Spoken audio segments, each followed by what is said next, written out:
நெஞ்சுக்குள்ளே இன்னாருன்னு சொன்னால் புரியுமா? அது கொஞ்சி கொஞ்சி பேசுறது கண்ணில் தெரியுமா? உலகே அழிஞ்சாலும் உன் உருவம் அழியாதே, உயிரே பிரிஞ்சாலும் உறவேதும் பிரியாதே.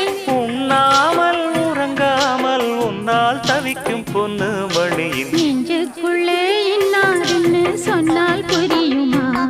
அது கொஞ்சி கொஞ்சி பேசுறது கண்ணில் தெரியுமா? நெஞ்சுக்குள்ளே இன்னாருன்னு சொன்னால் புரியுமா? அது கொஞ்சி கொஞ்சி பேசுறது கண்ணில் தெரியுமா?